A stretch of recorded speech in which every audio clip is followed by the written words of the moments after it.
All right, everybody, welcome to the stream. I'm DC. You can find me all across the internet, DC Lasair. !DC in chat takes you to my website, and follow me on Blue Sky. That either way would be excellent. Also, affiliate links.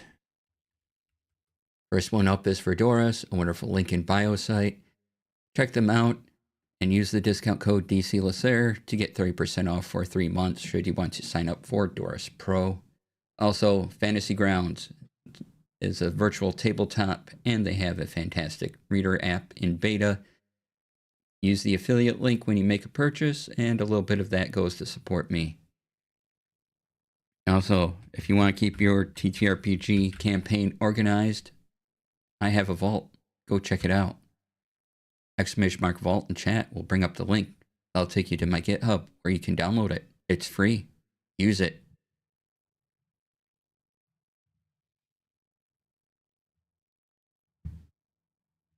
Also, I will be at Gen Con running a panel on producing TTRPG actual play streams.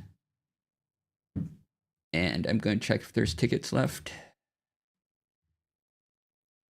Because I could check beforehand, but, you know. All right, there are very few tickets left.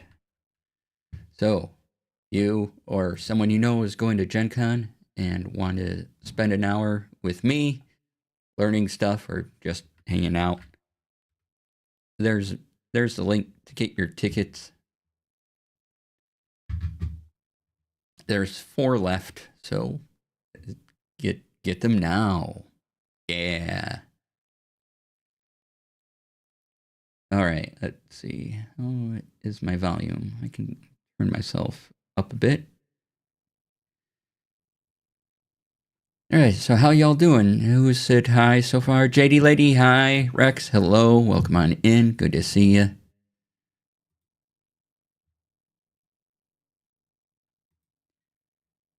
We'll be talking about all the gear I currently use for streaming. Antiquated, welcome on in.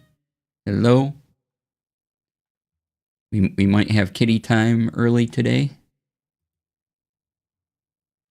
I hear some oh, yes. There is a kitty. Hello.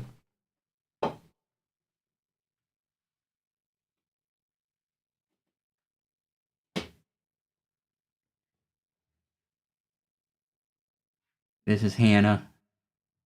JD Lady says hi.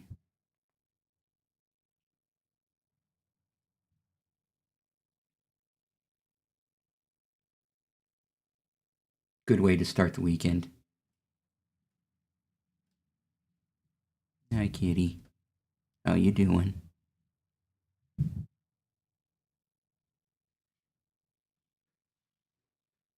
Yeah, you ready to go, huh? Okay. There you go.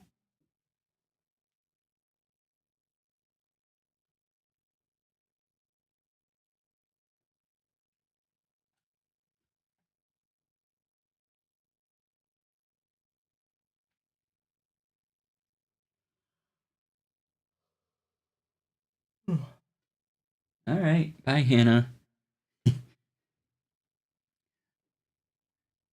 She's apparently had her fill.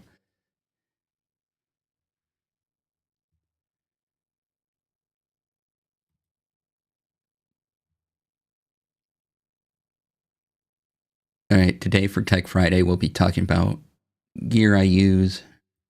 Oh,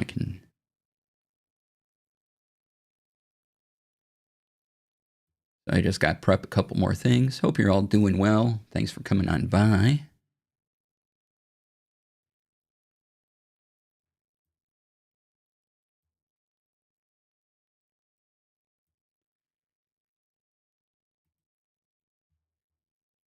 Every now and then I like to do an update of stuff I'm using and current thoughts on apps and software that get me through the day.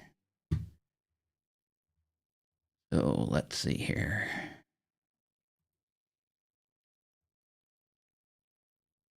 So once we get started, feel free to drop your suggestions in chat. We'll also be talking about stationary things as well. Oh, that reminds me, I gotta grab a couple things out of the bag. What am I doing? Who knows? Only I know, really.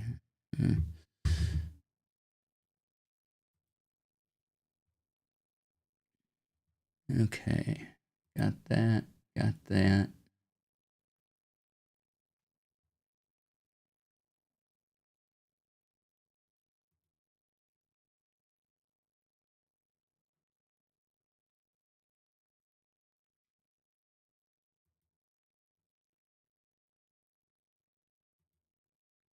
And we do have a little bit of news to go through before get into all the tech stuff.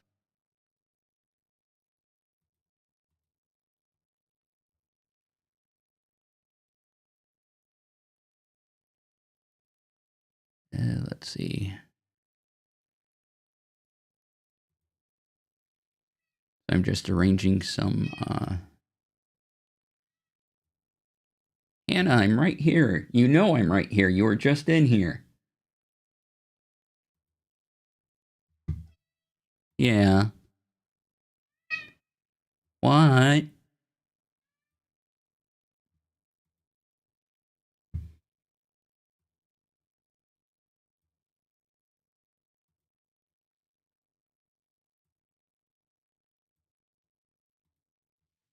Where are you? Where'd you go? Oh, there you are. Hi.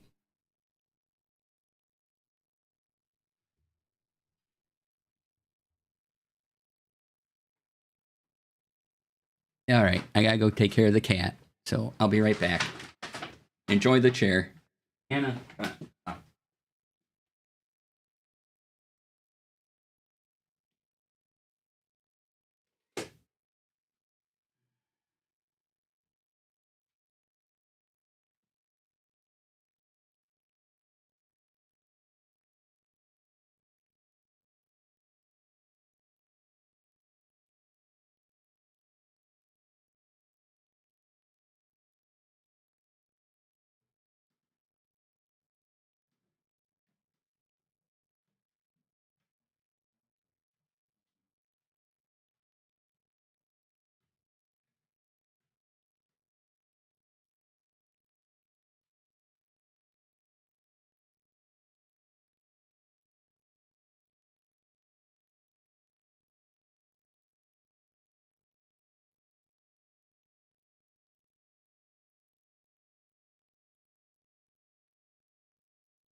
All right. Kitty is happy. We're good. All my lights are on. Yeah. Something doesn't look quite right on the. Oh well. She wants your undivided attention, right? Like she could come down here anytime, but oh, let's do the thing.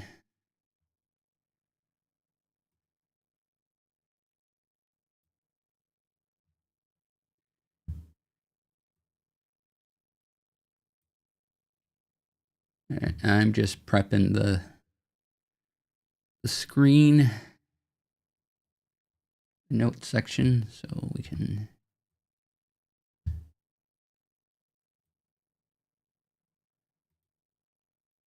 look through things. Okay, is that large enough to read?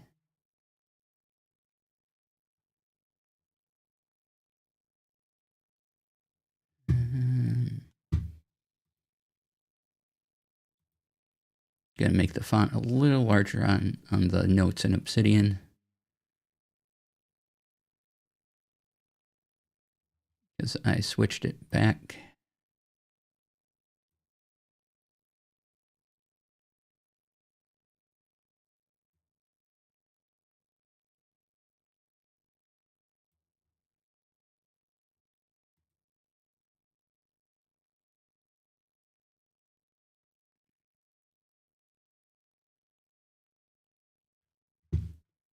Okay, that.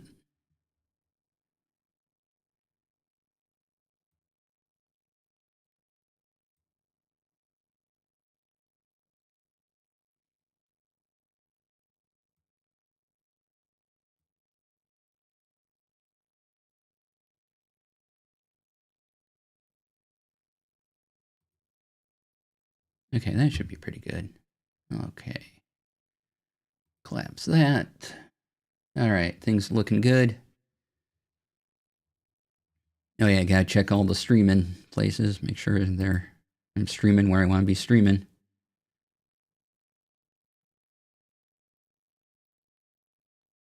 So, yeah. Again, thanks for coming in. Hope you're all doing great.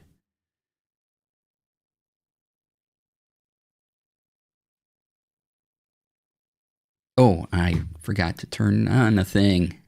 All right.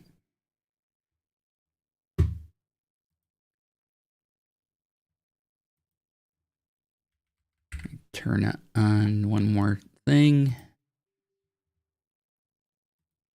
so that I can run Tech Friday like I'm used to running Tech Friday.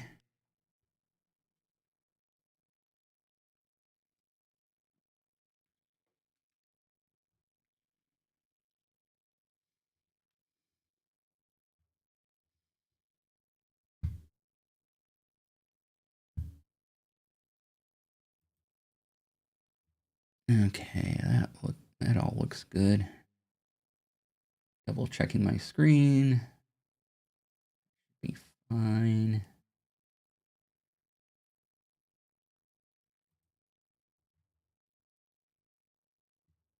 And make sure button works.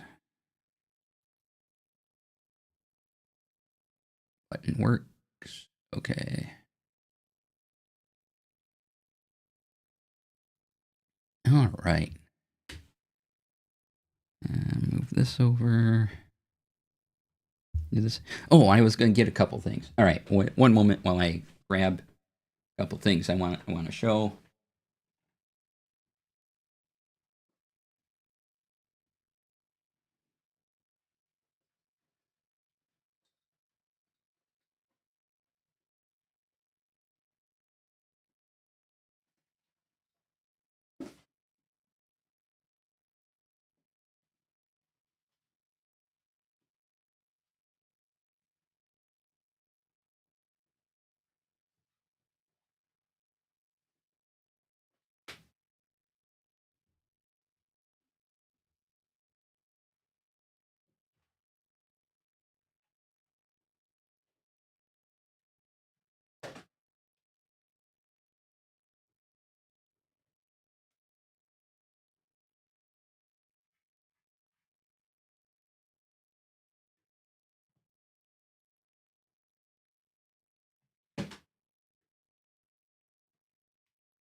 All right. This.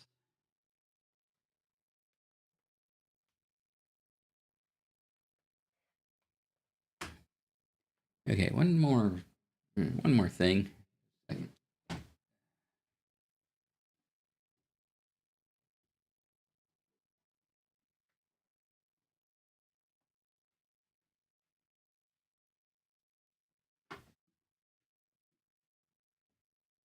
Okay,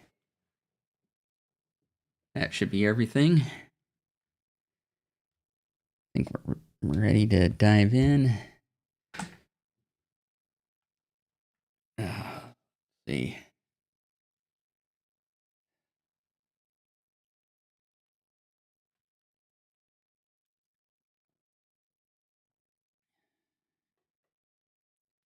All right, let's pause the music here.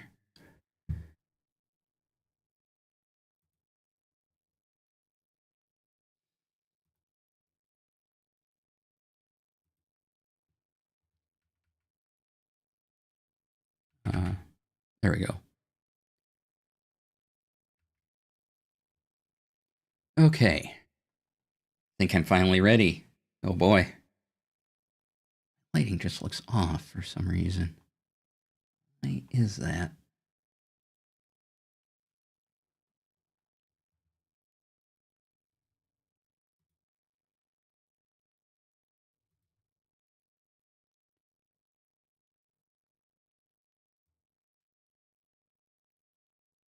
Raise that up a bit.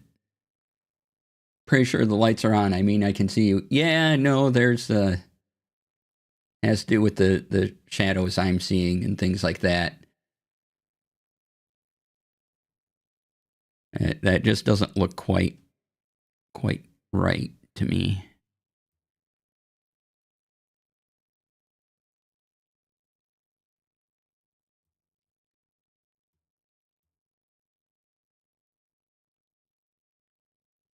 Let's see. Bump that up a little.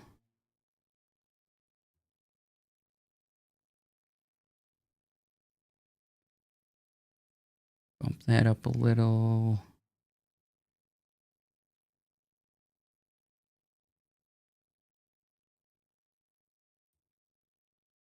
All right. That better?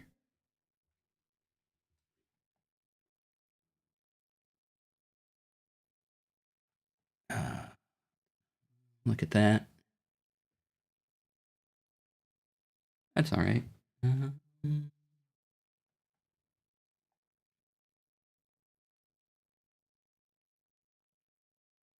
Yeah, that's better. Okay. I can live with this. All right.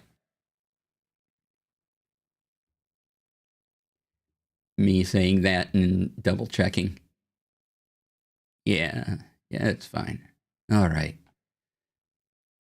Now we can break on into the stream, the Tech Friday thing.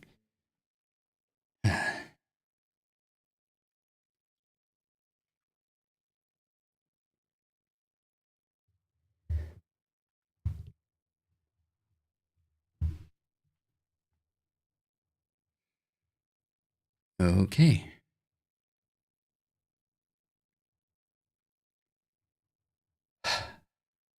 Oh boy. All right. Mentally preparing. Quite fun. Okay. Welcome on in, everyone, to your favorite part of the week. It's Tech Friday. Imagine fancy intro here. There's probably somebody holding a microphone that they should be clipping on.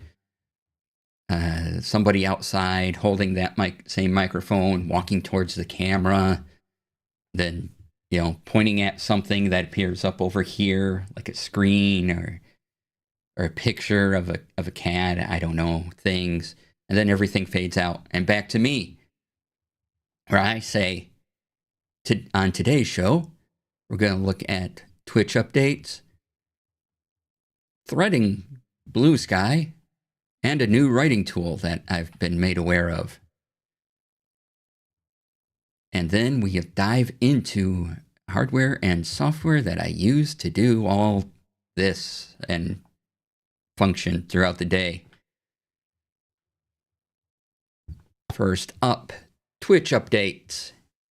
Yeah, so 2K streaming is now available for all Twitch affiliates and partners. As we can see here is, where did my cursor go? There it is. So let me get all of you the link right there. Now, I've been in the 2K streaming beta since they announced it last year sometime. But now it is available to everybody. It requires enhanced broadcasting and is limited to partners and affiliates. So in OBS, you have to click on enhanced broadcasting and use that. It'll be in your settings, but they do a very good job of showing you where all this is, adjusting your settings. You're ready to stream in 2K. And then, so yeah, sorry, my mouse is going everywhere.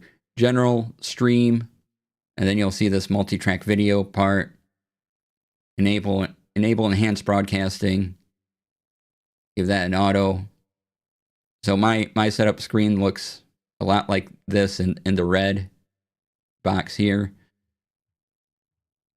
And has for a while. This really is easy mode for streaming. You don't worry about the bit rates and things like that. You just follow this guide and you'll be all set for streaming in 2K.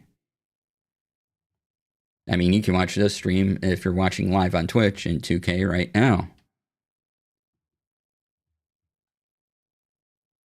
So yeah, they also announced that dual formatting is available for everybody. I don't think I turned mine on, or if it's on, I got to set that up better. I shut it off because I didn't need it for something. But so now you can stream vertical and horizontal on Twitch. This is available to all streamers. So unlike the 2K, which is affiliates and partners, this is available to everybody. Here's an example of what this looks like. They're using same thing I do, the ATOM vertical setup over here. And they do a pretty good job of explaining what it is, how to start it up, what you need to download. Again, it requires enhanced broadcasting in OBS. Just use enhanced broadcasting.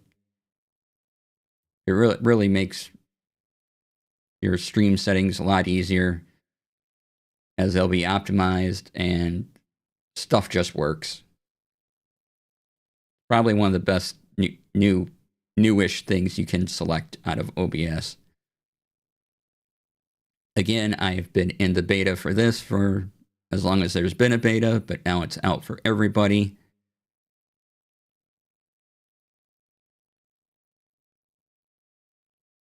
And they have a lot of really nice instructions on setting it up. They even offer some best practices.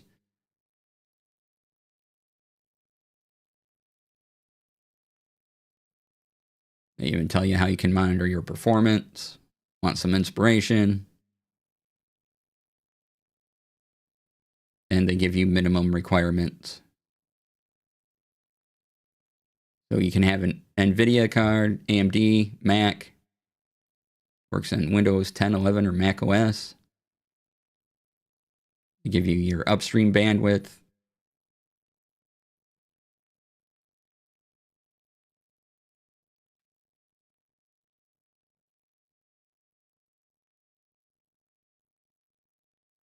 So yeah, check that out if you're a streamer. There's some neat new things to play with.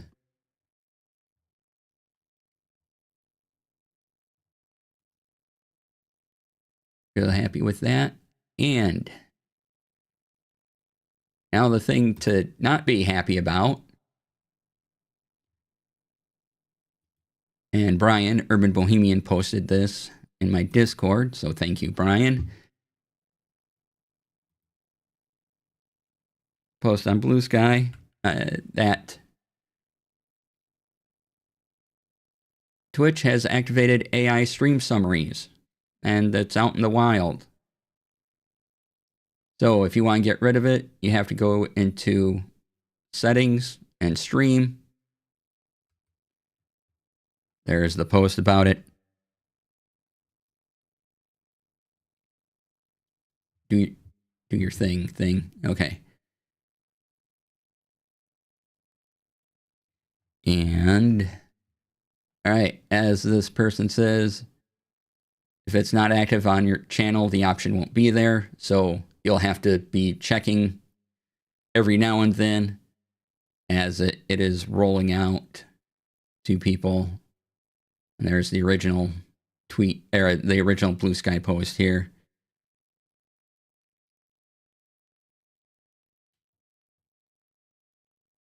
But you are automatically opted in. So make sure you change out.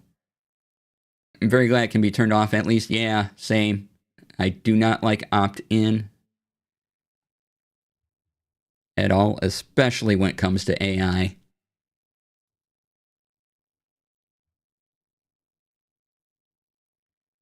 And that reminds me, I should double check my own thing. Hold on. Settings, stream. Make sure I don't see it.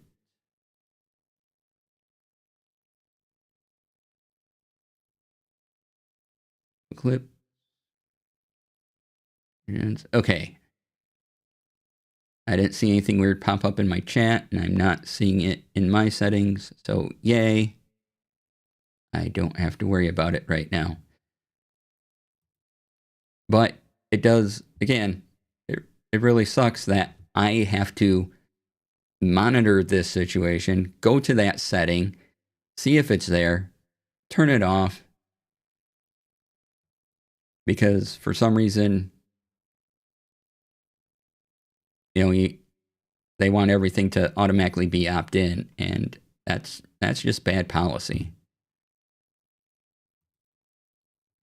All right, on to useful things. This is once again thanks to Urban Bohemian. Made a suggestion to check out something called Thread Sky. And if you're on Blue Sky, this is very useful. You copy URL. There you go. tbsky.app. It's very easy to use, and what this does is it will unroll threads on Blue Sky into one post, so you don't have to, look at the multiple posts, but they'll put them all in one thing. It's very easy to use. And we can take a look here. So unroll, find a Blue Sky post, and you just add a T at the beginning. So in front of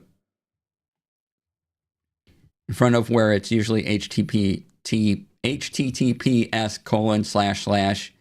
you put the T right there in front of the B Sky, and then the thread will be unrolled. It's kind of neat. Or they even have a bot you can use. So reply to a post and tell it to do the thing. It'll get you a link. Share it with others. There's multiple themes, easy sharing, fast and simple.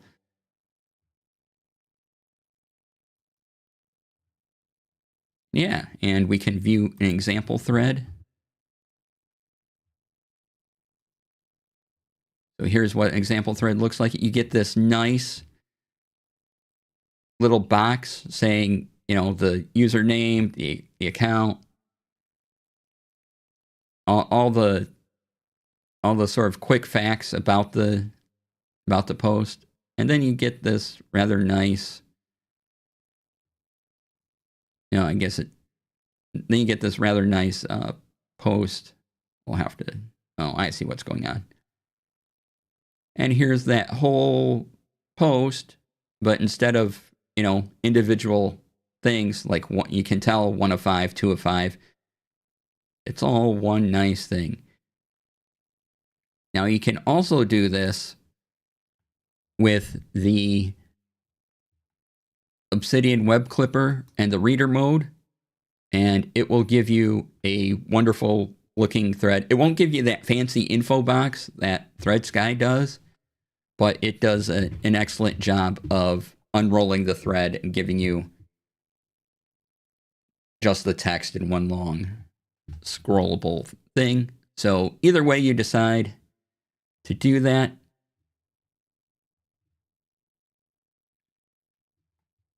that'd be fun. I kind of like having the little info box of who posted it up top, but the web clipper version, the Obsidian web clipper version, clicking on the reader thing I've shown off before, does a great job.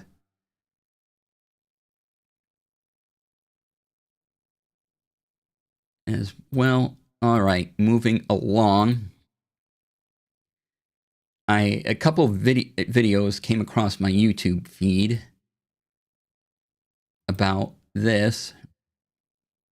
And a few months back, I did a whole Tech Friday on writer tools. So here's another possibility. I have not used it yet, but just something to be aware of. It's called Decal. So go to decal.studio.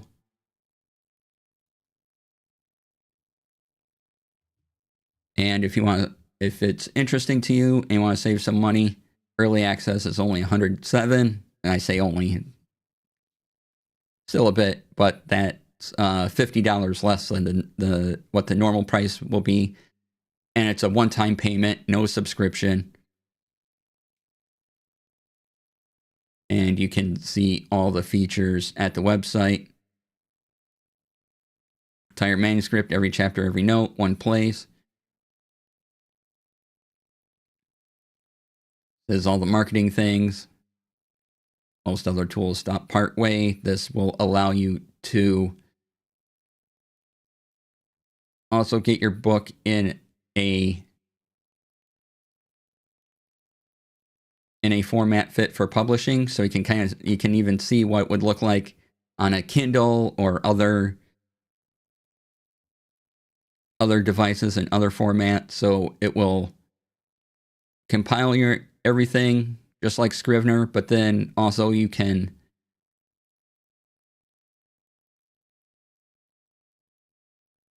put your manuscript together, and like instead of also buying Vellum or Atticus to get a polished print ready result, they're saying, hey, we're the tool to do the thing with. So if you are interested in, check it out. Again, I have not personally tried this. I just wanted you to be aware that there is a new option available in case you are looking for a new tool and just not happy with what you're using. All right, let's get into the big discussion of what on earth do I use to stream with? Yeah. So, first of all, I'll go over the hardware. Again, this is just updating. If you have things you like to use while you stream, please put that in. We're also be going over software I use to stream and software I use every day. So, also put those into chat. All right, so what lights me right there and there are Elgato key lights. And between the Elgato key lights, right there, I have a prompter by Elgato, and behind the prompter is the Facecam Pro. Oh, I should say, this is not sponsored content by anybody. no money. This is just stuff I like. I happen to like a lot of Elgato stuff. So the green screen behind me is the Elgato Green Screen XL. There's the background here and all that fun stuff. Like, I can turn it off and you'll just see the green. I mean, yay, there. Look, it's green and it's a screen. Yeah, right. One thing I like about it is that it rolls down onto the floor, and then it's all one nice long thin thing. You don't have to constantly have it up and take it down. It's real easy. Put up and down. And of course, I have my very favorite things by Elgato, or by anyone, perhaps, which are Stream Decks. They run the stream. You know, when I go to different windows, I'm hitting a button on the Stream Deck that's attached to OBS. Like that. Yeah, look at that. That's all on the Stream Deck. The amazing Stream Decks. Again, I have 3 physical ones, 2 of the digital versions, and then there's the virtual Stream Deck. And Stream Decks are lovely to help control your stream. And once again, if you don't particularly like Elgato or what Stream Deck does, look up macro pads. By telling you'll want something like a Stream Deck if you stream at all, or just want to be a little more productive. That you can get tools for some of your favorite apps and attach them to buttons on your Stream Deck. So even if you don't stream, there's still some value in Stream Deck to have. I mean, there's plugins for DaVinci Resolve. There's if you use Microsoft Office at all, there's various apps that you can attach to your Stream Deck that'll work with all that. And they are really lovely. So you could get a smaller one with the fewer buttons. Why would you want less buttons? I don't know. But yeah, get the one that fits how you like. Or you can get the one for Android, the one for iOS, or use the virtual Stream Deck. Whatever floats your boat. But that is what powers everything. I also use mine as basically a Discord channel guide. So I have all my most frequently visited channels in certain Discords are all just buttons on my Stream Deck. So when I'm ready to see that one, I can just press the button, go right there without searching through the Discord app. And you know, all the important channels I need to get to. And then from there, you know, once I'm in, or if I just want to look at someone's Discord, I will hit the button to the channel that I most often look at, and then I'll go to the Discord app on my desktop and go through their other channels. So that's really, really handy. If you want to, you could set it up to just be the general chat of everybody that you like.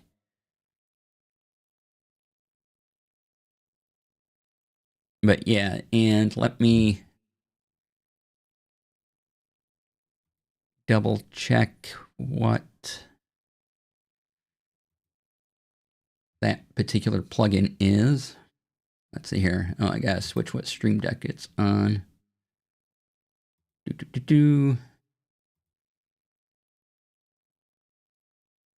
So yeah, this should just be the Discord plugin for Stream Decks. Yeah, there's a Discord plugin from Elgato. And yeah, and then there's things for voice channel, text channel. So basically you would drag the text channel over to it. You give it a title, you tell it what server and what that text channel is, and then you have a button. It will even take it will automatically take the icon for that Discord and make it the background button.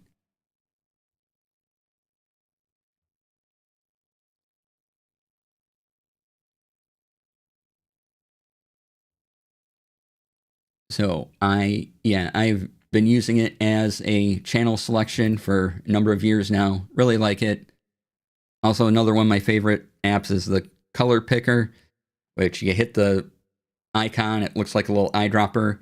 You go anywhere on your screen, you click it, and you instantly get information about whatever that color is. You can get the hex code or the RGB, whatever info you like about particular colors. So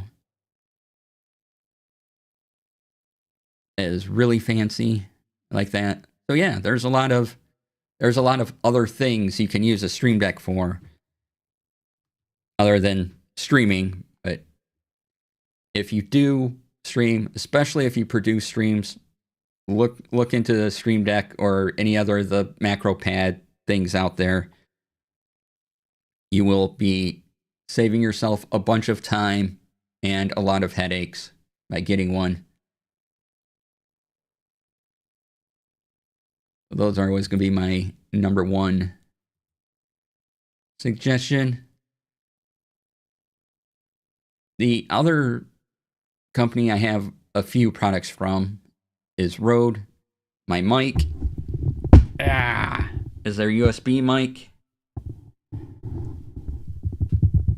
And again, if you're looking for a microphone, go to YouTube, type in the brand name of the microphone, and just listen to a few audio examples. And if you like what you hear, maybe that's the mic for you and it's in your budget.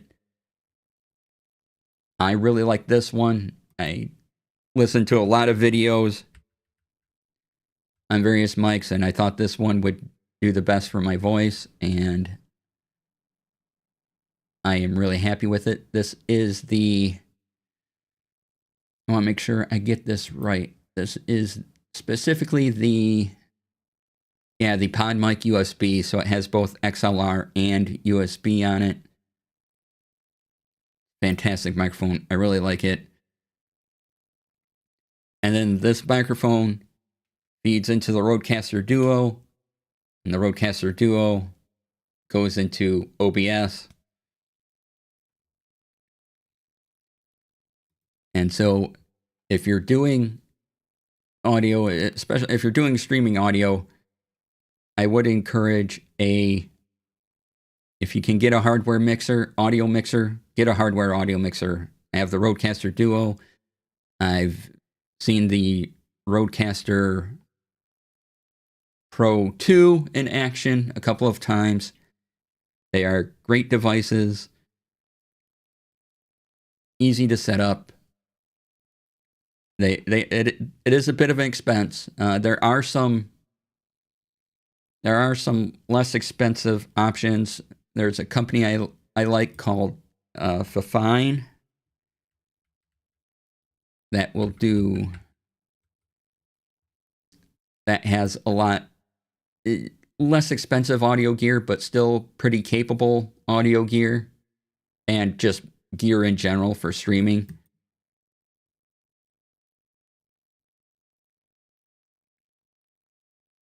So if you're just starting out and you want to save yourself a bunch of money, check out Fifine. I'm not sure how you say their name.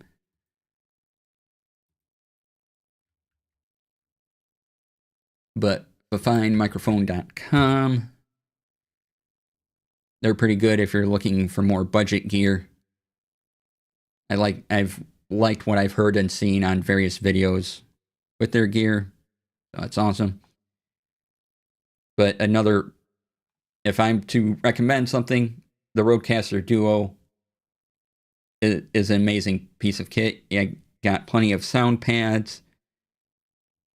So, I have my sensor beep right there.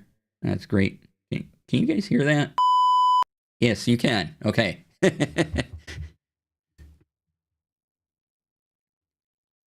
So yeah, I have a sensor beep. The sensor beep is my top touchpad. These little touchpads they have on the side are amazing. You can program them for any audio you want. It's pretty good piece of gear. Also from Rode, and you can find all their stuff at rode.com. RODE. The thing I got recently was the wireless micro, which is in this fabulous package. And so on craft day, when I gotta go over to the other desk, I'm plugging this into my PC. As you can see, it's 2 mics and a receiver. And there's this little plug-in thing. It's a USB. So I can plug this into the bottom of my phone and use these on my phone if I'm out and about. Small, slim packaging, so if I wanted to do an interview with another person, I would just hand them the other microphone in this, put this on me, set up my phone, hit the record button, and I'd have a little podcast going. And these sound pretty great. So I like these a lot. They're pretty cool. And when I shoved my microphone up, it's on a mic arm by Avermedia, which is at avermedia.com. They again have a bunch of tools available for streamers. I chose this arm because it's pretty flexible in what it can do. It has easy height adjustment. It feels solid. It's pretty bendy. I can move it around nice. Like you won't be able to hear me too well, but I'm going to lift up the mic and move it around just to show you.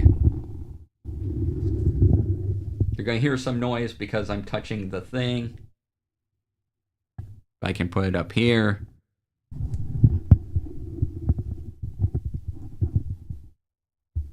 Sorry, I'm trying to set it back to how I had it. Then I just lock it back in place.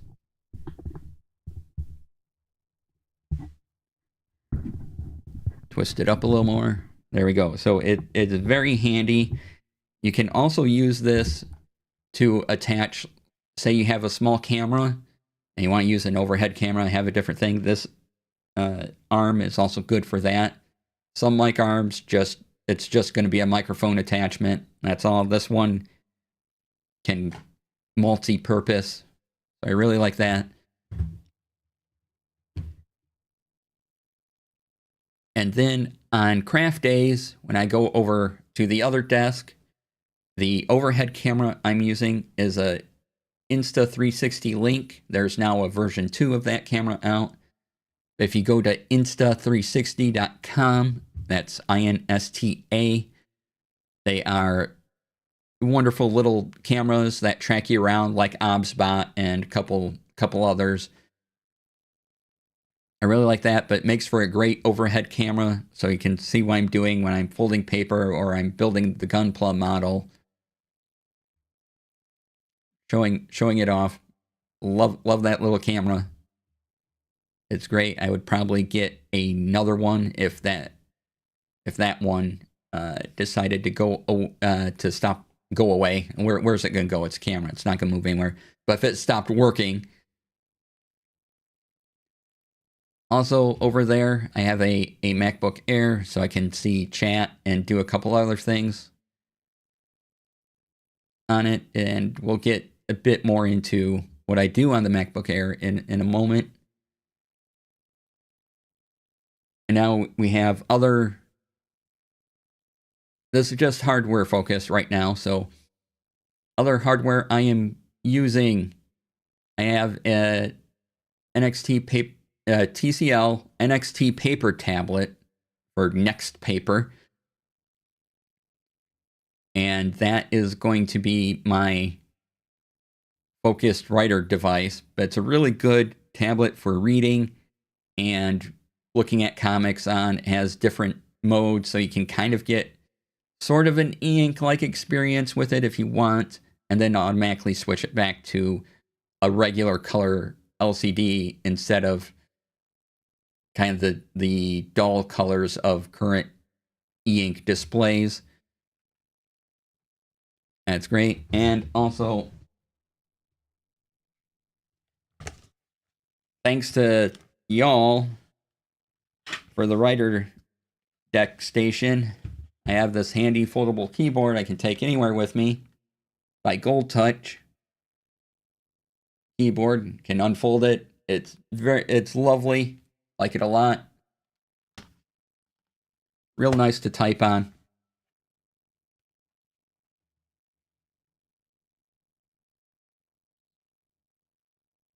And I didn't bring it down with me, but another thing I use for e-reading is the Books Palma 2, which is a fantastic device. It's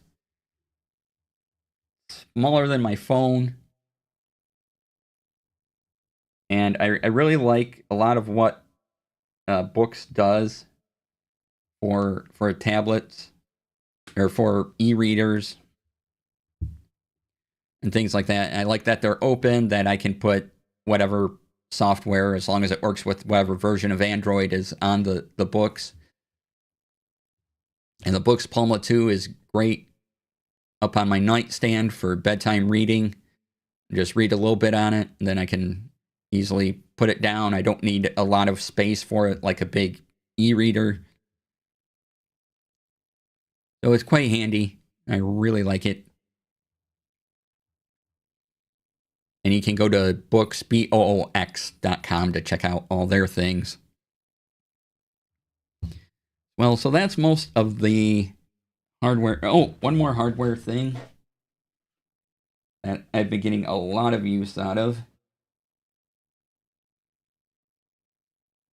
is this photo printer. This has been great. I use it with my Commonplace book when I do Commonplace journals on stream. Turn it on. You know, it has the ink slot here. Paper goes here. Special paper. This is the Canon Selfie QX20. I like this a lot. I think the colors on the Canon small photo printers look really good because they use a different process than most other places do, and just nice, vibrant colors come out of this.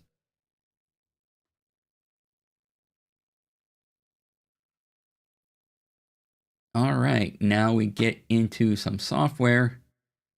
So this stream runs on OBS. Still probably the best thing you can use if you're streaming or you want to do a screen capture and record it. OBS is wonderful for that. Plus, with all the plugins you can do, nothing else really tops it. That's why I talk about OBS a lot. It's in my producer talk. It's simply what you should be using it if you stream. But there is another one coming up, constantly improving, that I talk about quite a bit, called Meld. They have some excellent features, and if OBS feels a little overwhelming, maybe give Meld a shot. And I really wouldn't go outside of either of those unless you have a real specific need for something else. But OBS and Meld are going to give you your best streaming experiences currently as of, June 2026. And the other thing that runs this stream, other than OBS, is StreamerBot, available at streamer.bot.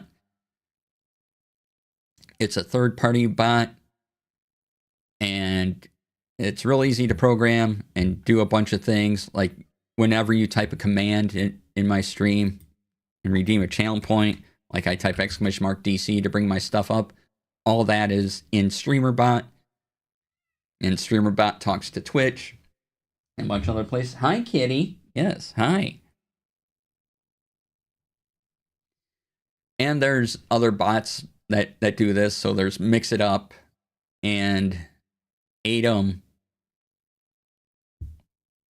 and a lot of others. So you can kind of pick and choose. I happen to like StreamerBot, so that's the one I'll be talking about the most on here. Very good. And if you're looking at bots, I would suggest using like a third-party bot that you can program and a bot like SiriBot that can kind of keep track of your chat and, you know, have some rules to make things a fun, safe space for everybody. I gotta take care of my cat. Just a moment. Be right back. Come on.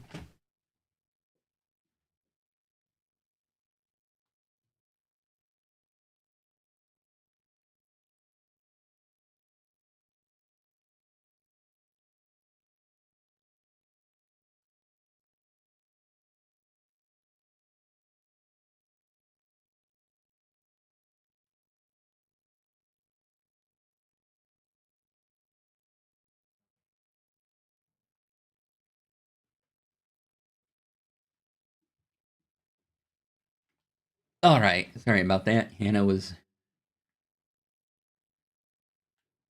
being a little nuisance. So, and she's okay. All right. What was I on? StreamerBot. Right. Okay. Oh, hi, kitty. All right. Well, now you gotta be on stream. Yeah. Yeah. Come here. This is my kitty Hannah. You're new here. She's full of beans today, right? Lady says hi again.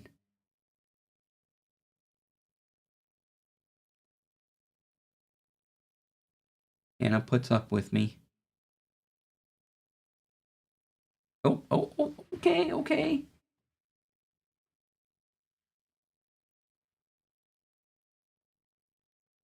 Okay. All right, come on. Okay, be right back again.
All right.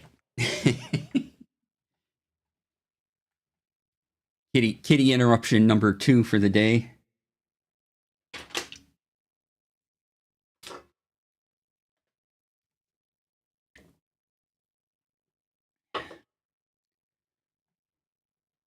Okay, so back to software.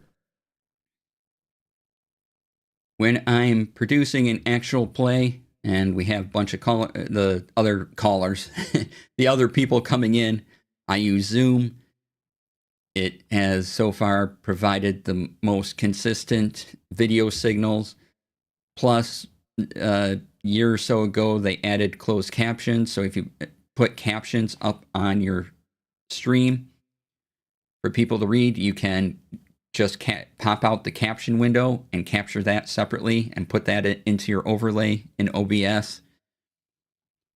And it works wonderfully. That way, people are in one place and they don't have to also figure out getting into Google Meets and turning that on, and then you're using, the Google Meets caption window to capture it. You're not doing all that. people aren't going to two places and having to realize to mute their mic in separate places. They can use Zoom, do it all in one place, save yourself a giant amount of headaches. Very, very easy to use. So use Zoom. The other thing, if you don't want to use Zoom, consider trying Video Ninja. That's Video Ninja.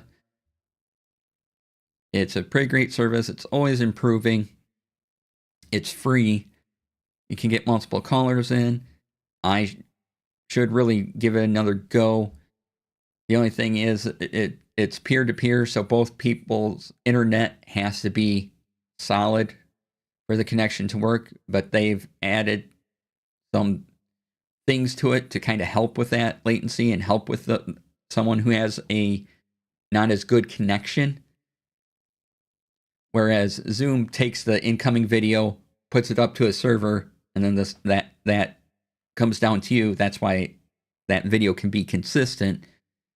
Video Ninja is just you to your friend, and and plus you're also having 4 or 5 people come into your machine as well, and so you'll need make sure you have a machine that can handle all that coming in, where Zoom kind of takes care of that bit for you, that video transcoding for you, and brings it on in. But you can do a lot with Video Ninja. It's a very neat very neat app, I should say, and has a lot of functionality to it. So check it out, and if it works for you and you get consistent results, by all means, give it a go. The other bit of software I use while I'm streaming, when I have music during the BRB screen or the just starting screen, the end screen, that is almost always running a album through VLC, which has been around forever. I don't know. You go to videoland.org to download, and you can get the VLC media player. It's very useful. It can play all sorts of audio and video files. I highly recommend it. So, I purchased an album off of Bandcamp from Backing Track, and they allow you to use their music for streaming purposes, royalty free.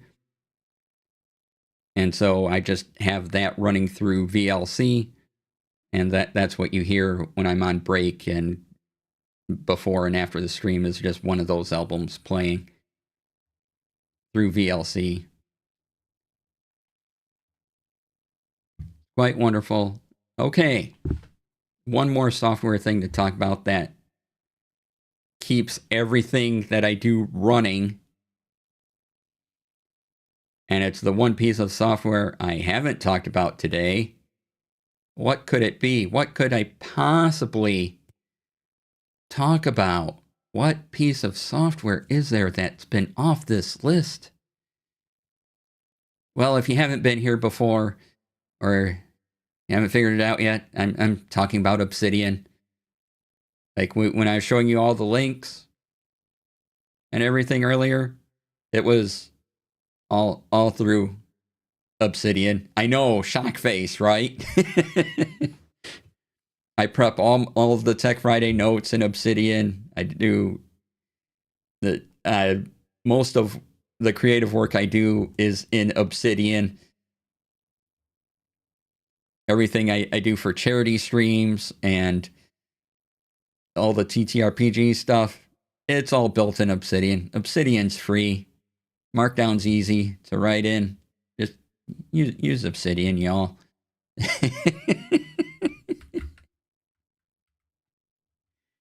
So go to obsidian.md. And hey, Obsidian, if you're looking for someone to,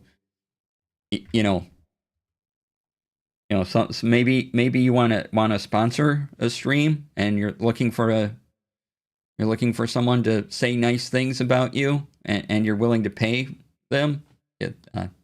Talk to me. Yeah, we can do a deal. Yeah.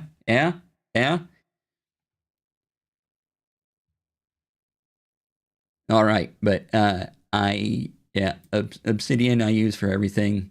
What I like about Obsidian is that it's local. All your notes. I write everything in Markdown, and if Obsidian were to go away, I still have all my files and folders. All my files are just in Markdown, and I can put them in any text editor. So that's the beauty of Markdown, not just Obsidian itself. Obsidian makes it easy, and you can make Obsidian kind of whatever you want. Like if you just want a media vault, there's a community plugin to make Obsidian into a media vault, and you can just use it that way. Now I have multiple vaults that do various things. Like all the TTRPG projects I do are in one vault. Tech Friday is in a separate vault. My home game is yet another vault, because I don't want that stuff going everywhere. So, I have 3 to 4 different vaults. I'm trying not to make too many to be overwhelmed by them, but if you're looking for a Notion-like experience and you want something for free and you don't want to deal with Notion, Obsidian is a good alternative. There's some vaults that I don't use anymore, and so what I've done with those is since they're just folders on my hard drive with files in them, I move them off to my another portable hard drive that I don't keep attached to my computer, but when I want to preserve something, I'll kind of put them there. So it's off my main machine, and then if I ever need that data, I can go back in and go, hey, Obsidian, this is where this vault is. I need to see it now. So that way my main machine with Obsidian on is organized and everything. And my, as I said, TTRPG campaign vault, which !vault in chat, takes you to my GitHub, but that was built in Obsidian. It's meant to work with Obsidian. But you can also use the file structure or the folder structure anywhere, and the files are all in Markdown. So if you just want to use the outlines in your favorite text editor, you can do that too. Bonus plug for me.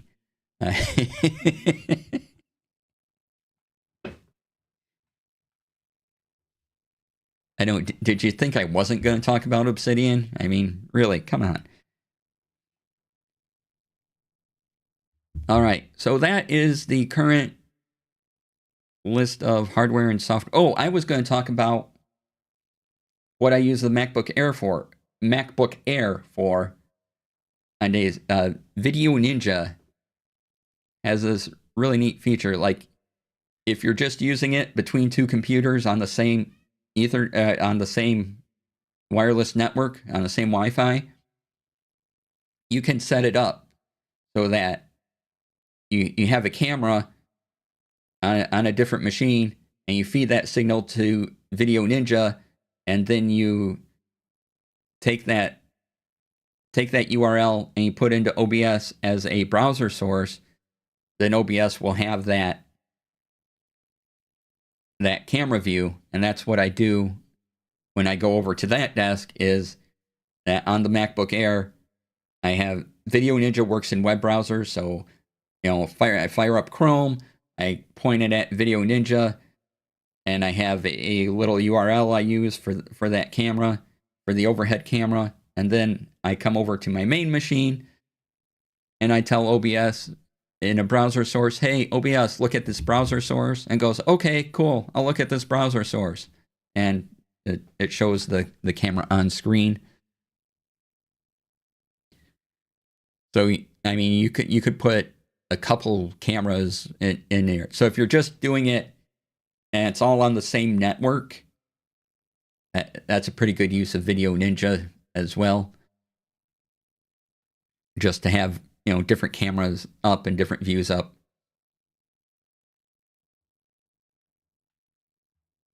It's lovely. I should also say I like the MacBook Air as my travel device when I need to get work done. That goes with me. I like it better than, say, an iPad or something, because sometimes I just need to do work. And I really like Mac OS for when I'm traveling. And, my main machine, the machine you see me on, is Windows. Yeah, however much longer that's going to be true for, who knows. But otherwise, when I'm around, I don't, when I'm out and about, I don't like tablets. I really didn't like an iPad or a Android tablet to kind of do work and check things on. So I take the MacBook Air when I'm traveling and there's the possibility that I need to get stuff done or give a presentation. It's going to be on the Air. Mac OS just works better for all of that. But that's a personal preference thing. But that's what I use it for. But yeah, I think that's all the hardware and software that keeps all this running. Oh, I should mention these lights here. I have a light here, over here, that lights the top of my hat, and a light over here that lights the green screen. And those are just photography lights. I got them on a sale off Amazon. I don't know how many years ago now. They're LED lights. Just set them up, turn them on. Focus where have this one turned and focused on the green screen. Have this one focused on my head, so to give me a little separation from my background. And if you want more detailed description and lighting, go to my YouTube, check out previous Tech Fridays, because I guarantee there's at least one or two all about lighting and setting up lights and things like that for a single person stream.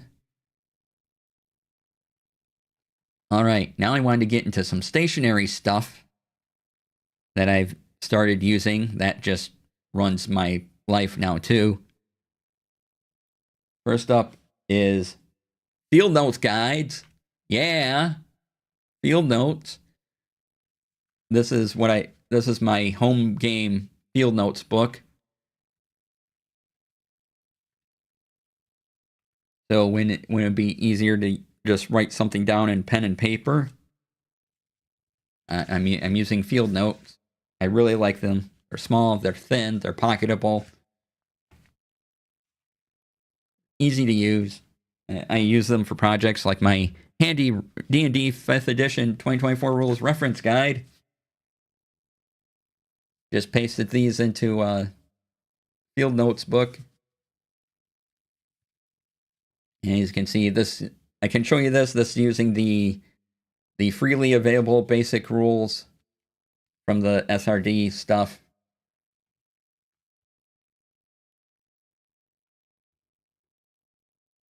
So yeah, I really enjoy Field Notes, and the pen that I've started taking with me, I have a Lockbee wallet, and I have a pen in there that I always keep in there to write on that little notepad. But right now, one of my favorite pens to use is the Space Pen. Ooh, Space Pen. Yeah. So you open it up. See, it writes really well. And, it's compact. Then you flip it like this. And then, you have more of a full-size looking pen. The ink flows really nicely. I like it a lot. The one downside to it that that I really enjoy on pens is there's no rubbery grip thing on here, which is fine. It actually is probably one of the few pens without a rubbery type grip thing that I really enjoy using a lot because it just writes so well. But yeah, Space Pen.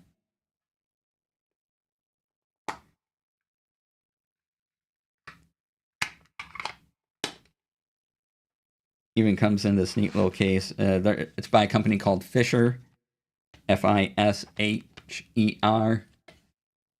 you can see the box it comes in, all astronaut-y.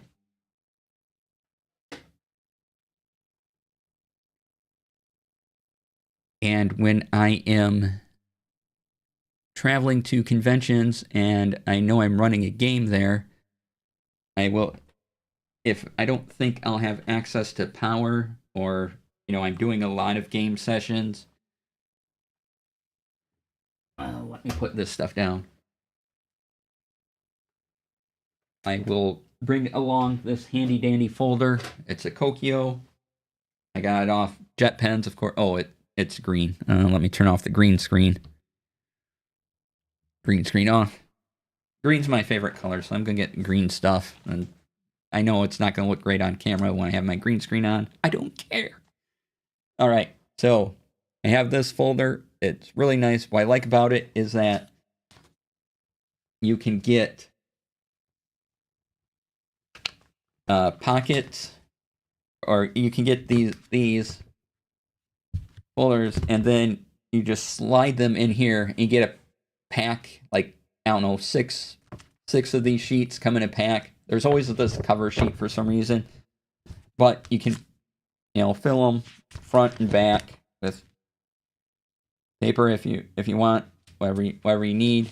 These are the D&D basic rules, and so if I have an adventure or something, I can put it in here. Take this.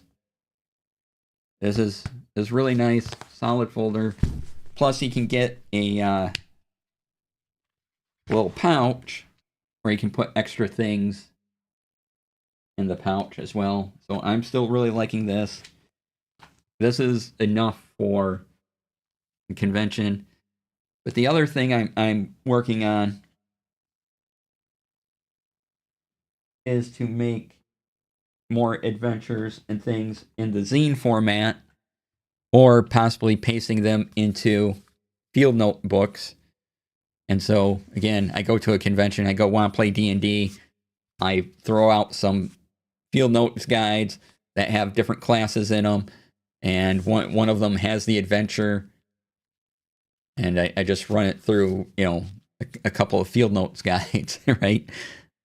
But that's the current experiment trying out. But depending what I need, right? If I need a lot of stuff, I'll probably be using this, because I can use these little tabs to mark the different sections. I think I can hold. This will hold. I know it holds more than 100 pages, so 100 pages of stuff is pretty good, especially if you're running a couple adventures. Also, you could just you could get more of these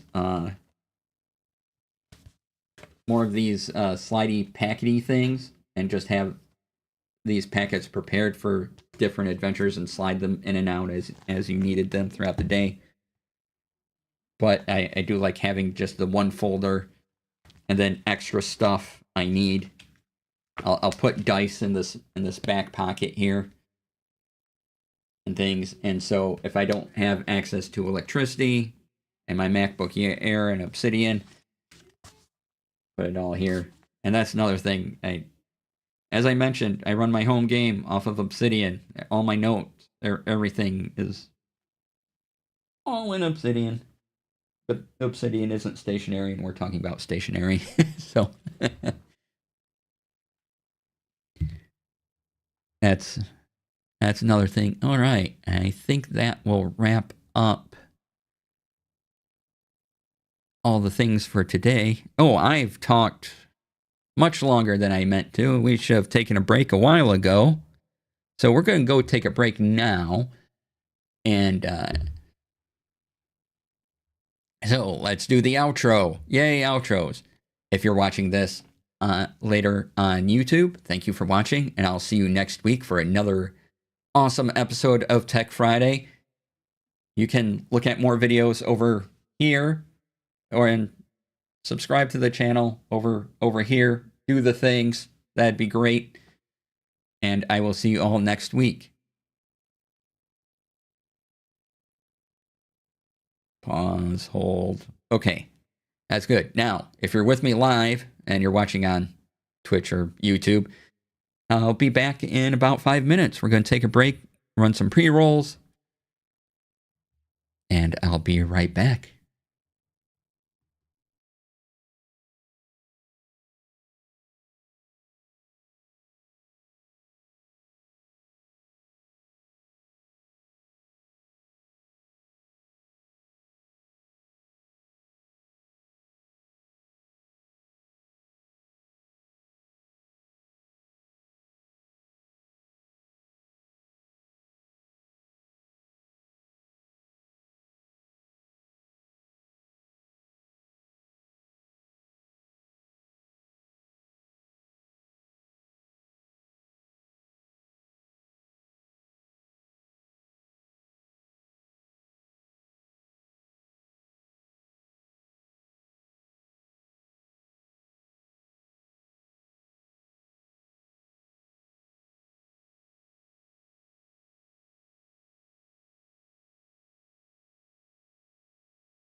All right, welcome back, everybody. Thanks for sticking around through the break.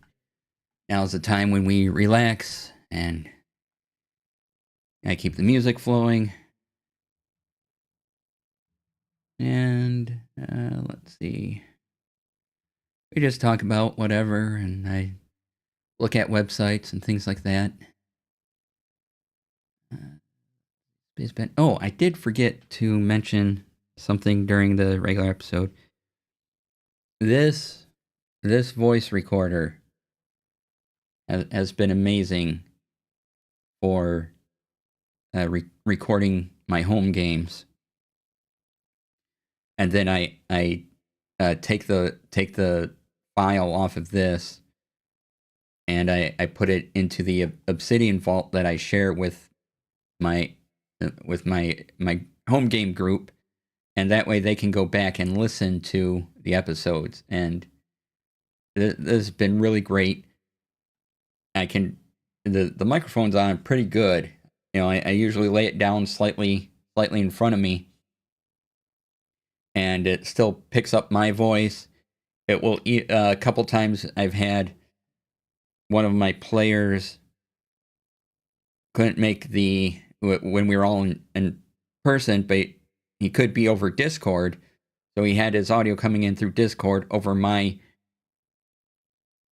speakers on the MacBook Air, and this picked him up really well. So yeah, a dedicated digital audio recorder. This records into think Wave and MP3, and then I convert it. But that way, my players can go back, listen to the session, take any notes they want. And yeah, this has been really handy to add to the RPG kit.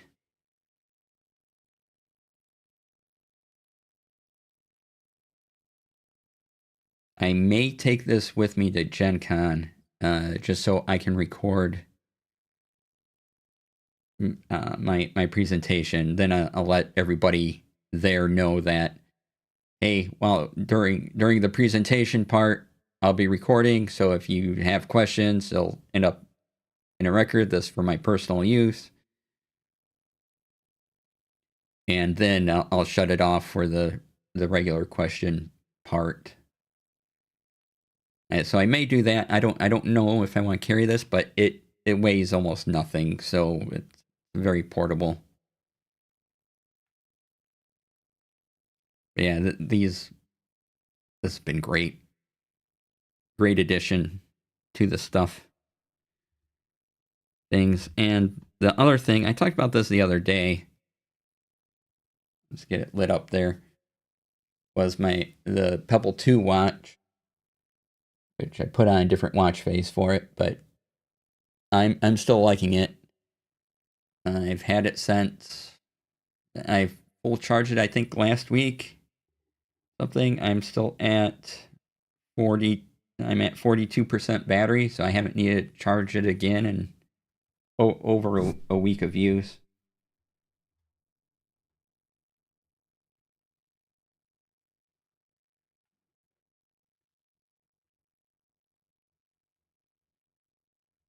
So that's been pretty good. Let's see what else.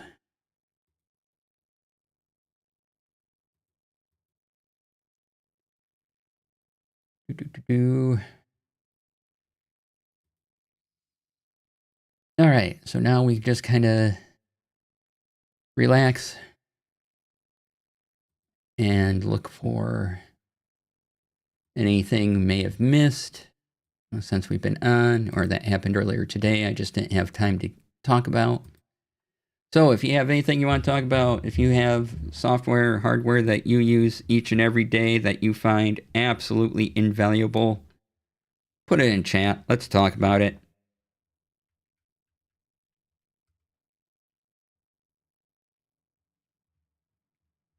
If you use Microsoft Office every day, if you use or PowerPoint or anything that you just find yourself using every day that as long as it's kind of tech or stationary, somewhere in there, I'll be glad to talk about it.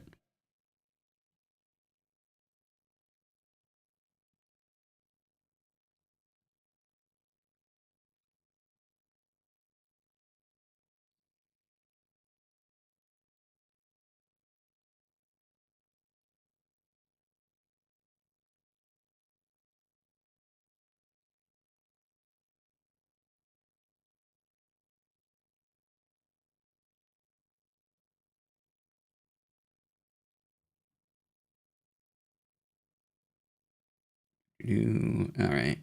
Not seeing anything new here. Right now, I'm just looking for some tech articles. Other things. We'll be going for a while yet.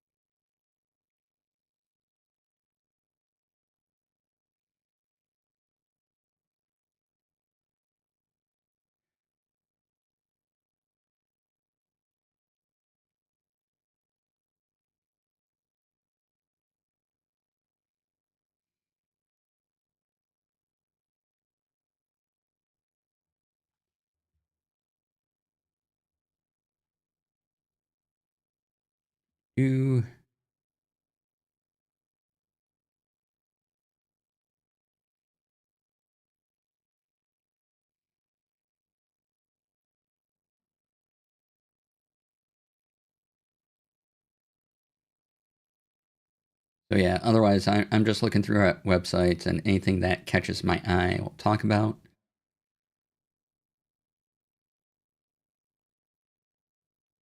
Oh, hey, this is neat. Let's see here. This article came out a couple days ago over on Engadget. Lego unveils its first working pinball machine. So yeah, get yourself a Lego kit. It'll be available in July. So, next month.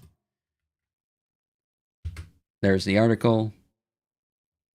Let's see here. How many pieces is it? 2,273 pieces.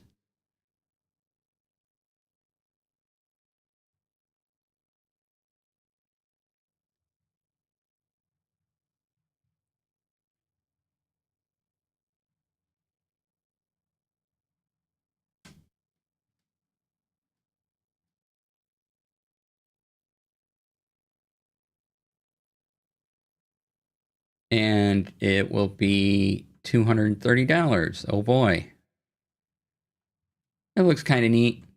Probably a good, fun display piece.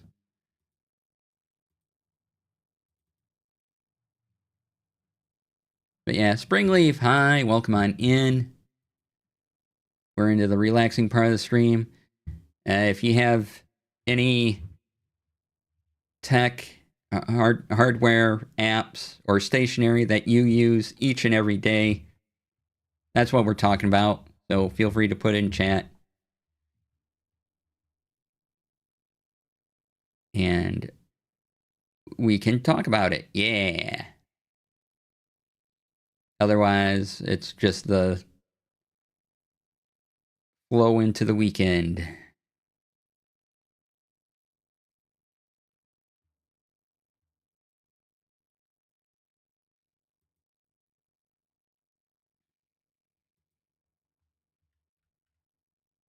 Here's another article in Gadget. Around a fifth of Steam Next Fest demos have a generative AI disclosure. Ugh.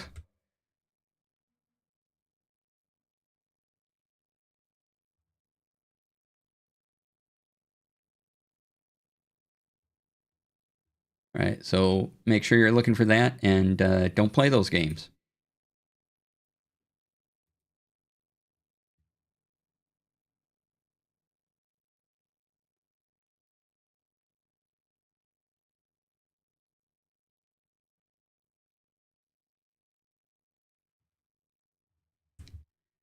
Oh, here's another thing. I saw this elsewhere, but since I'm on Engadget, I'll continue here. SanDisk has released new SSDs that pair up with the PS5. And there's one that's 8 terabytes. That's almost $3,000, which is way more than a PS5. Well, currently it's way more than a PS5. Who knows how... Around a fifth? Yeah.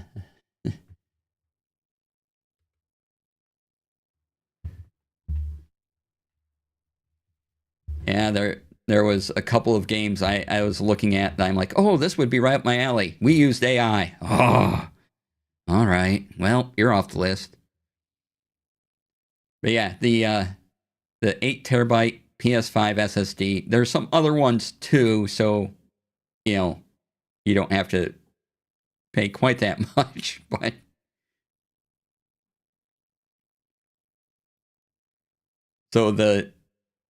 But this how expensive things are. The 2 terabyte model of this SSD that you can attach to a PS5 is $760, which is still more expensive than a PS5, like a PS5 Pro or a regular PS5. It's wild. Fluffy, hello, welcome on in. Good to see you.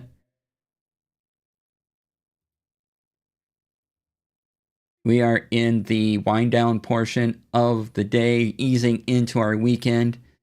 So if you have, today's topic has been tech, so hardware, software, or stationery that you use every single day that is useful for you. I went over all the stuff I use for streaming, all the software I use every day, and all that. So if you have anything, otherwise I'm just going through articles, looking at what's interesting. And last couple articles we talked about were that a fifth of all games listed on Steam Next Fest, all the Steam Next Fest demos have a generative AI disclosure on them. And then I just posted a link about the SanDisk new 8 terabyte PS5 SSD costs $3,000, which is currently way more than a PS5 Pro. But yeah, wild pricing.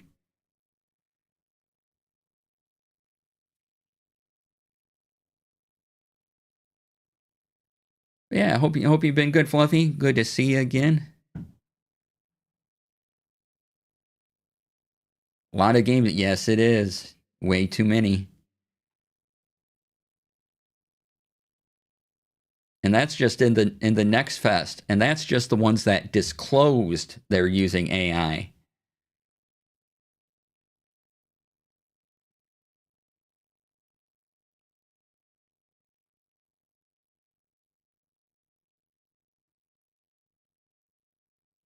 And if you want to hear my rant about AI, go check out the past couple Tech Fridays where I give a lot of thoughts about AI. So those are all up on my YouTube.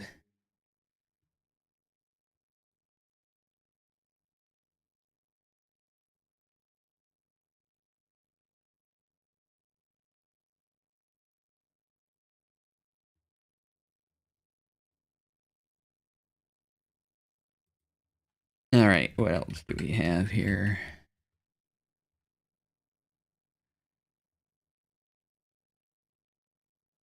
TechCrunch.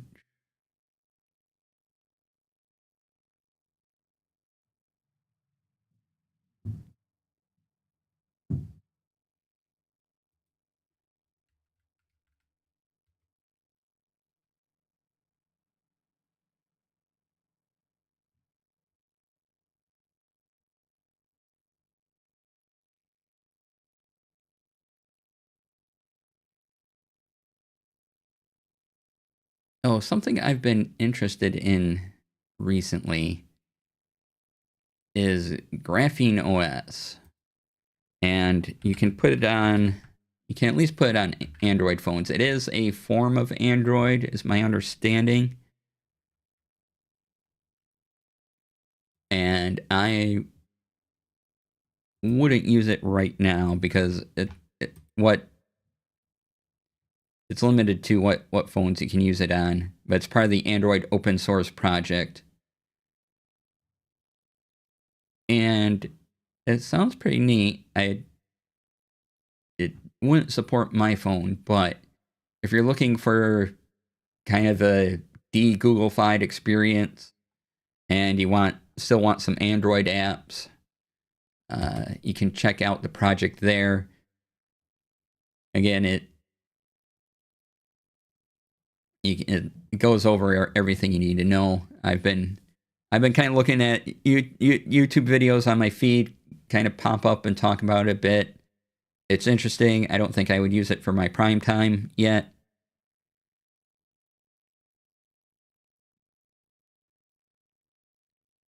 But I think it's a good idea. And I'm pretty sure it won't work with my current, flip phone thing.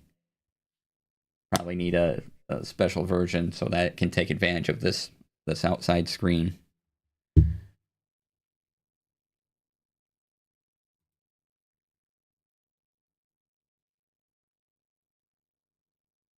Wish I had the energy to learn Linux. Yeah. And some of Linux is just a little bit too much. Not that it's hard, it's just more steps to do a thing. And sometimes it's a little more inscrutable. Or do any of the other many helpful things to dodge AI, but I've just not had the capacity. Totally get that.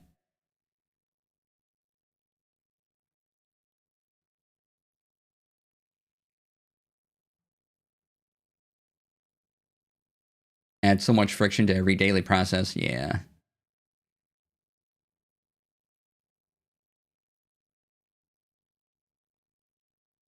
Yeah, there's stuff I do where I just simply couldn't use Linux as the core operating system to run everything. And I certainly would never put my parents on it. There a lot of changes would have to happen to some Linux distro before I would go, hey, Ma, Dad, you should really use this. And it's just not going to happen anytime soon. Let's see. All right, let's look up TTRPG news things.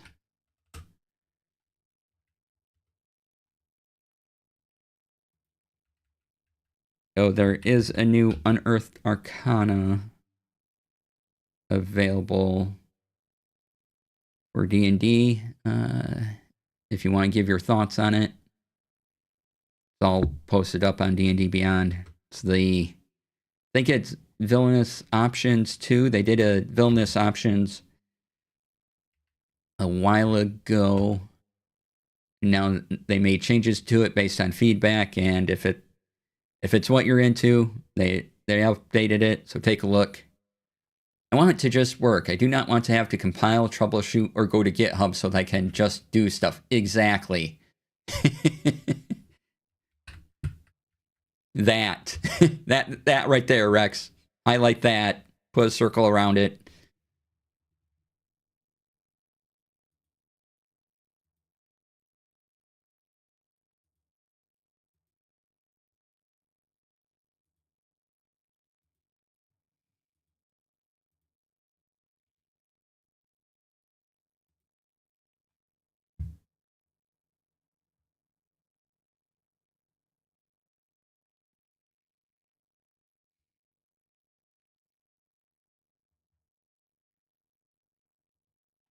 You're saying about TTRPG thing? Oh no, we're just getting into TTRPGs, and I just mentioned the Unearthed Arcana. No, at this point we are not derailing conversation. It's fine. It's fine.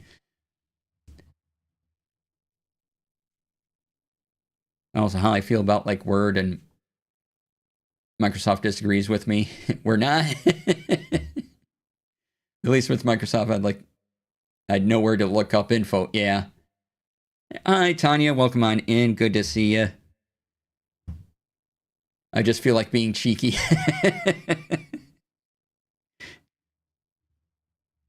We are in the part of the stream where it's pretty open to whatever you want to talk about. As long as it somehow includes tech or TTRPGs or stationary, feel free. And whatever I'm talking about, I can pause. Doesn't matter. Let's see. The other D&D thing is that apparently there's going to be a sort of Vampire the Masquerade Bound by Blood is a 5.5 product by Ghostfire Gaming.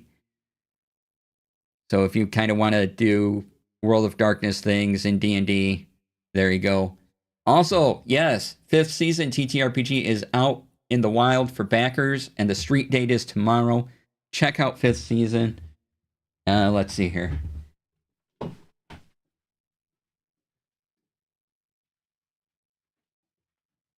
Quick start guide right here. Really liking what's in this. Check out 5th season. Wonderful. I gotta make sure to pick up my book from my pre-order. But it's Green Ronin Publishing. So, yeah. Check it out.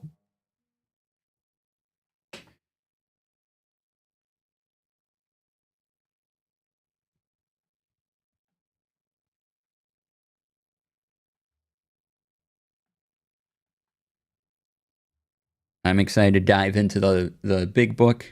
I have to, like I said, I got to go do the download thing.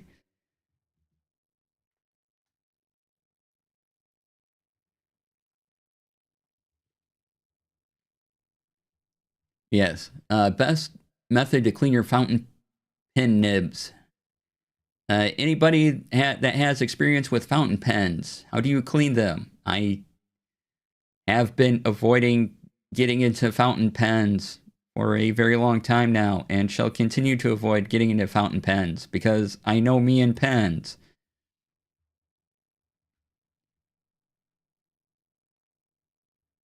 So if you have any advice, put it in chat. Oh no! I've talked about fountain pens. I really like the ink, but I fear for my wallet should I get into fountain pens. So I've been trying to avoid doing that because I really like them.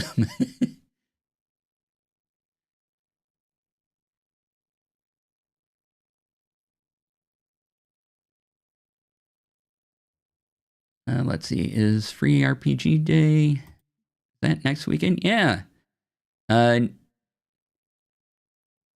Accurate. Since I can't really buy like I used to, I'm now forced to use the one I have. Right? Yeah. Free RPG Day is next week, so go support your friendly local gaming store.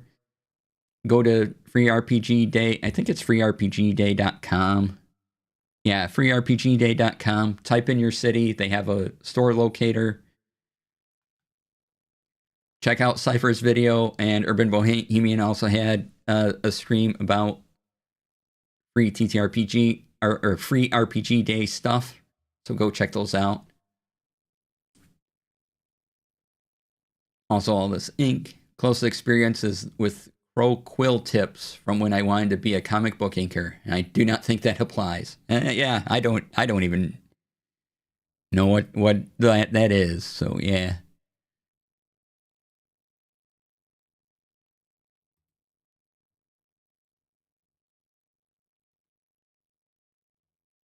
All right, let's see what else we have. A bunch of this stuff I'm looking at we talked about last week already.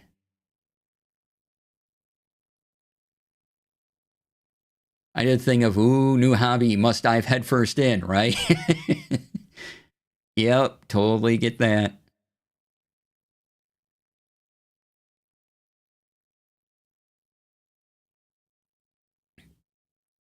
Oh, if you are going to Gen Con and are into Daggerheart, Keith Baker's new Daggerheart campaign frame is dropping at Gen Con. So here is that article on TTRPG Fanatics. Keep finding more and more washi tape around here. Yeah, washi tape's another thing where I have a bunch and I'm not through it yet. I'm trying really hard to get through that washi tape before I get more.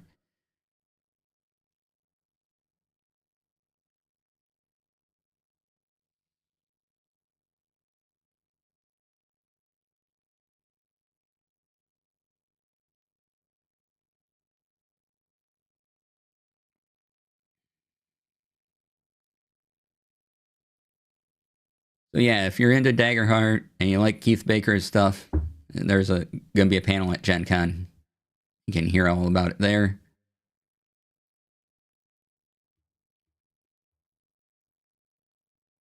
Thin roll has made its way under the couch. I need to get it from. Oh dear.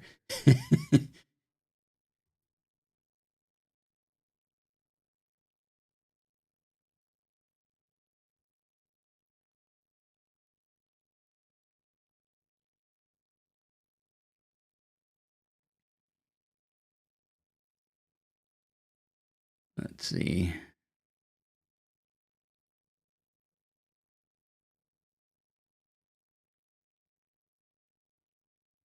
What else we got here?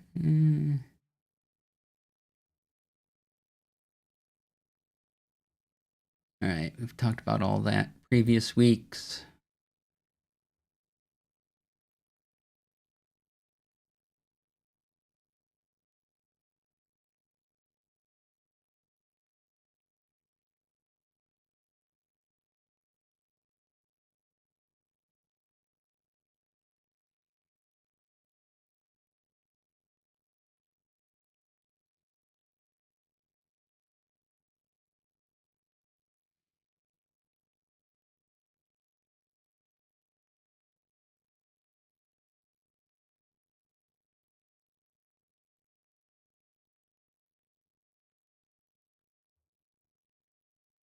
Okay.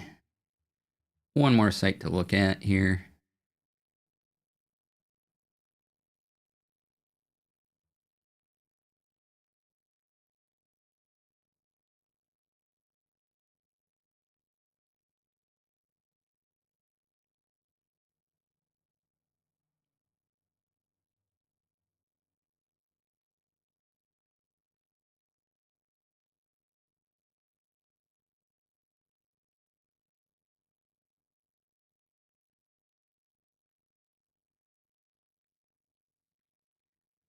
I use washi tape to decorate my journals with, and my planner. I'll if there's some space, I'll either put a little bit of washi tape around the border, or maybe kind of underline a thing with it. But yeah, mostly journal and planner things.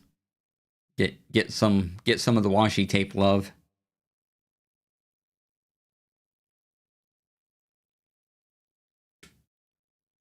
Breaking up pages, especially when I've gotten a grid notebook by mistake and not lined. Oh, that's a real good idea. Yeah.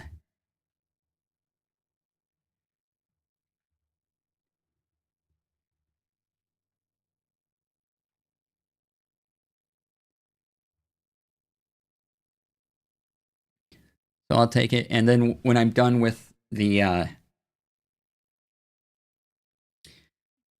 after I've filled out part of a page for the week, I'll put washi tape around it, and then the washi tape kind of where I know my place, because that's where the washi tape ends for the week, because I have I use a weekly planner, and then when I flip to the next week, I can put it on the pages as I write into the, and get things done for the upcoming week. making columns to track things, like your attempt writing down food, but wound up using an app instead. Ooh, yeah. That sounds useful. I've never been able to make journaling stick. Yeah, the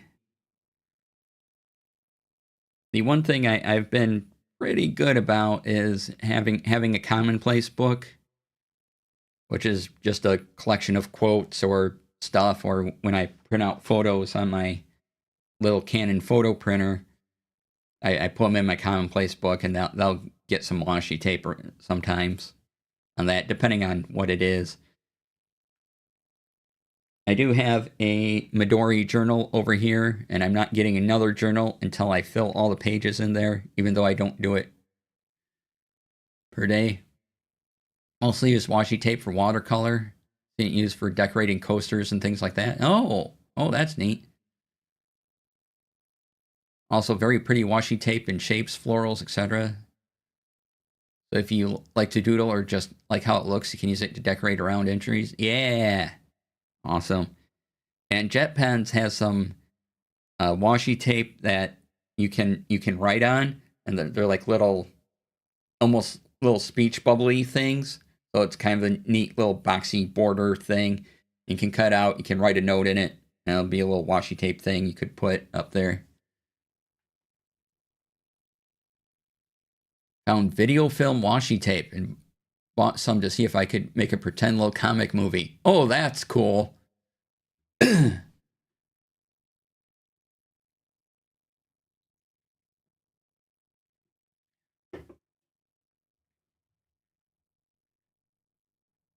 That's really great. I like that.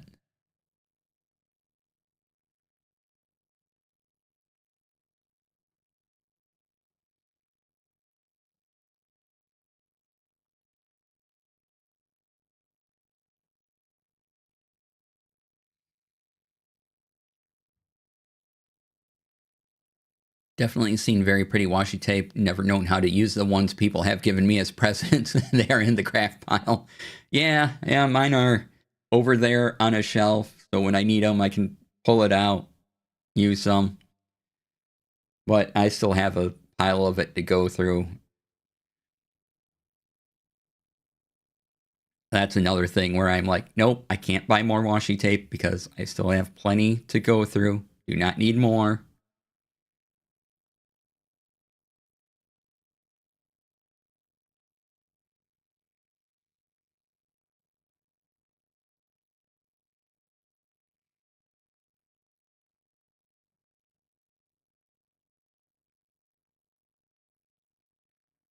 Must have binged on the crit roll washi tape when it was super reduced. Keep finding more of it that has never been opened as I continue decluttering. Oh, wow.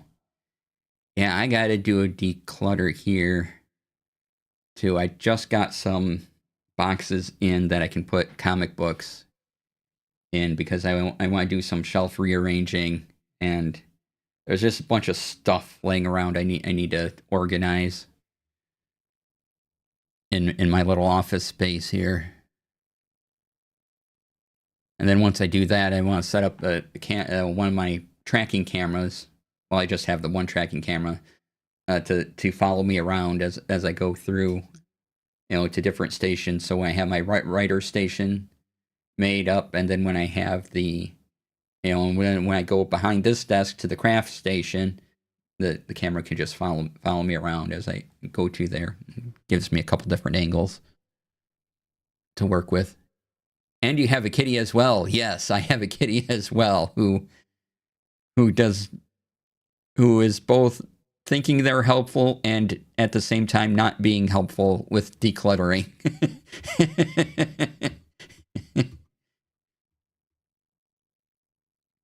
Like, can I sniff at this? I want to bite this. I'm going to bite this. I'm biting this.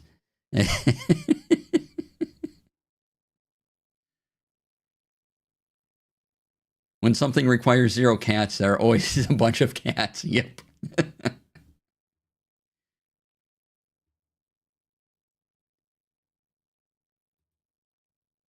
All right. Let's see here. Well, it's getting close to dinner time. So who do we have on today? We can send a raid over into...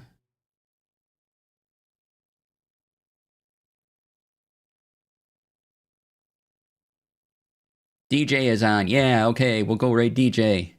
Gotta do a chomp test. It's mandatory, right? All right, so we'll go raid DJ. Excellent streamer. Very fun to play a TTRPG session with. Also, check out the charity game run by one Cipher of Tier. Go to their YouTube, check it out. It was a great time. Have fun. Thank you for joining me, everyone. I really appreciate it. I will be back Monday, probably with Mina the Howler again.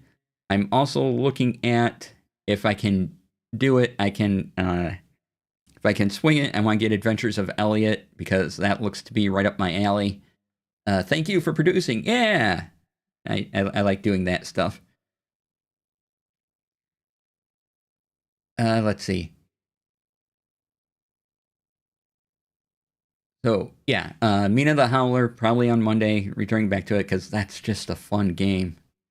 So that'll be Monday, Tuesday. Should be a normal week once again. Next couple weeks should be regular schedule.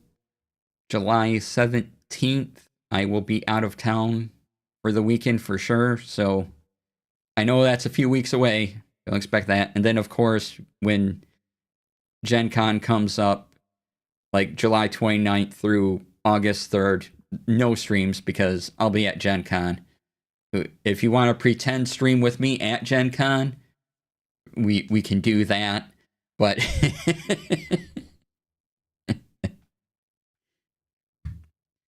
come by. Once again, there are only 4 tickets left to my producer panel at Gen Con. So if you want to check it out, get in on it. Or you just want to spend an hour hanging out with me, come on by. It'll be a fun time. There's the link to that. And once again, my free TTRPG vault to organize your TTRPG campaigns. Tomorrow I might be wrapping up my Shadow Dark campaign, my Shadow Dark home game. And then I want to start in on playing another short campaign of Dragon Bane before getting back to possibly a longer D&D section. Because my home game players are the only time I get to play other RPGs. Like, I want to try this system, so we're going to try this system. And they're still willing to play with me. So...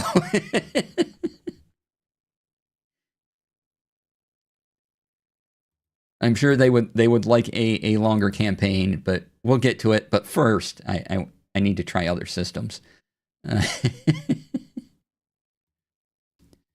All right, let's get going. Get it right over to DJ. Thank you all for being here. Really appreciate it. Please be kind to each other. Be kind to yourselves. And I will see you all on Monday. Have a great weekend. Bye.